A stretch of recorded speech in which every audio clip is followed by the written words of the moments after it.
Փոխվարչապետ, նախագահի խոսնակ, արտաքին գործերի մամուլի խոսնակ, Կրեմլի տարբեր բարձրաստիճան պաշտոնյաներ վերջին օրերին իրար հերթ չտալով խոսում են Հայաստան մատակարարվող գազի գնից։ Ռուսաստանի Դաշնության արտաքին գործերի նախարարության ներկայացուցիչ Մարիա Զախարովան այսօր հայտարարել է, ռուսական կողմը տեղեկացրել է Երևանին, եթե Եվրամիությանը Հայաստանի անդամակցության գործընթացը շարունակվի, Մոսկվան կկասեցնի կամ կչեղարկի գազի և նավթամթերքի մատակարարման վերաբերյալ համաձայնագիրը։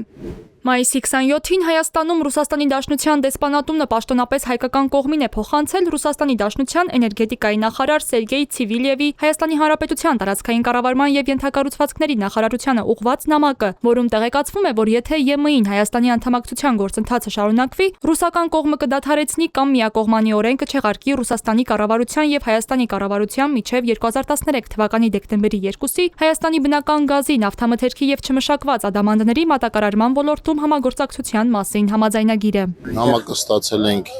ժամը 3-ից հետո, փոխանցել են գործընկերները ուսումնասիրեն, ըստ անհրաժեշտության կպատասխանենք։ Վլադիմիր Պուտինի մամուլի խոսնակ Դմիտրի Պեսկովն էլ նշել է, թե Ռուսաստանի կողմից Հայաստանի համար գազամատակարարման գնի արտոնությունն ի հաշիվ Ռուսաստանի է։ Դա մեր հաշվին է, պետք է իրերն իրենց անունով կոչել։ Դա մեր օգնությունն է Հայաստանին։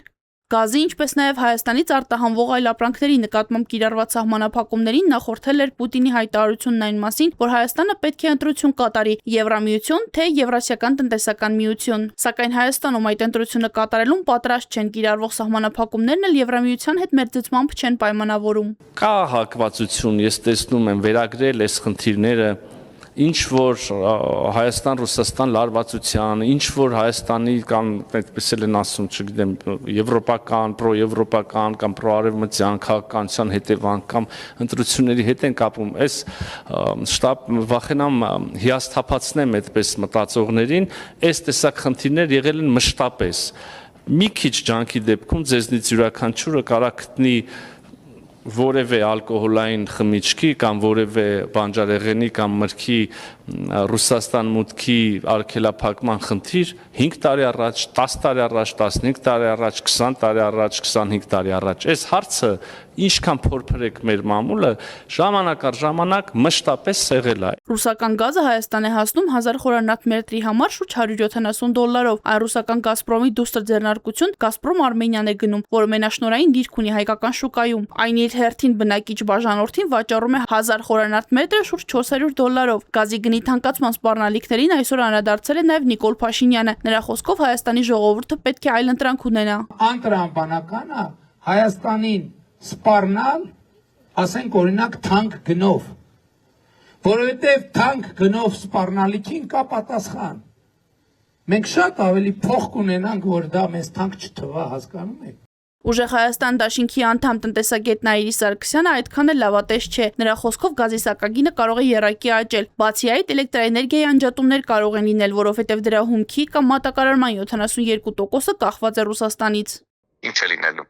Այսինքն եռակի թանկ է վճարելու սպառողը քաղաքացին կամ դե բնականաբար չի կարողանալու վճարել, որովհետև համապատասխան ֆինանսական միջոցները չեն բավարարելու։ Ապրանքների եւ ծառայությունները մոտավորապես կրկնակի թանկանալու են, այսինքն անուղղակի ազդեցություն է թողնելու։ Միևնույն ժամանակ գործարանները, արտադրողները, կազմակերպությունները չեն կարողանալու աշխատեն վառելիքի եւ էներգետիկայի բացակայության կամ սակագների պատճառով միանգամից սկիզբ առնելու գործազրկություն։ Ազգային ժողովի տնտեսական հանձնաժողովի նախագահի տեղակալը եզրակացություններ անելու հարցում չի շտապում։ Քաղաքացիական պայմանագիր խմբակցության պատգամավոր Բաբկեն Թունյանի խոսքով կաշխատեն եւ կքննարկեն կոնկրետ առաջարկները։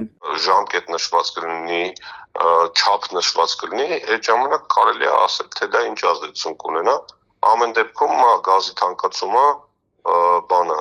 որոշակի ազդելու է եւ գնողունակության եւ գազ օգտագործող բիզնեսների մրցունակության վրա, բայց ինչ չափով կազդի, այդ չափը այս պահին անհնար է ասել։ Իսկ ուժեղ Հայաստանի ներկայացուցիչը արտագաղթի տեմպերի աճ է կանխատեսում, ըստ նրա Հայաստանի տնտեսությունն այս հարվածին չի դիմանալու։ Դրան զուգահեռ տեսնում եք ինչ է կատարում արտահանումների շուկայում։ Եթե դադարեցում են արտահանումները կամ սահմանափակվում են, եթե դադարեցում են տրանսֆերտները, որոնց 70% մոտավորապես Ռուսաստանի Դաշնությունից է, հաստատի Հայաստանի Հանրապետության վրա իշխանության տապանակար է քաշում։ Թունյանն իր հերթին կարծում է, որ Ռուսաստանը հաշվի կառնի Եվրասիական տնտեսական միության շրջանակներում գործընկերությունը եւ գազի մատակարարման վերաբերյալ համաձայնագիրը ու ակնհայտ քաղաքական դրդապատճառներով պայմանավորված քայլեր չի անի։ Իսկ եթե կանեն, ապա այդ դեպքում պիտի հիմնավորումներ ներկայացնեն։ Երբ որ ասում եմ կլինի կոնկրետ պաշտոնական որևէ տեղեկատվություն կամ առաջարկ, այդ ժամանակ կարծում Հայաստանի կառավարությունը համապատասխան արձագանք կտա։ Այսպիսով գազի գնի հարցը դուրս է գալիս տնտեսական հաշվարկի շրջանակից եւ վերածվում քաղաքական ճնշման գործիքի, թե ինչ ճանապարհով կգնան Երևանն ու Մոսկվան դեռ հայտնի չէ։ Հարցի պատասխանը կուրվագծվի հունիսի 7-ից հետո։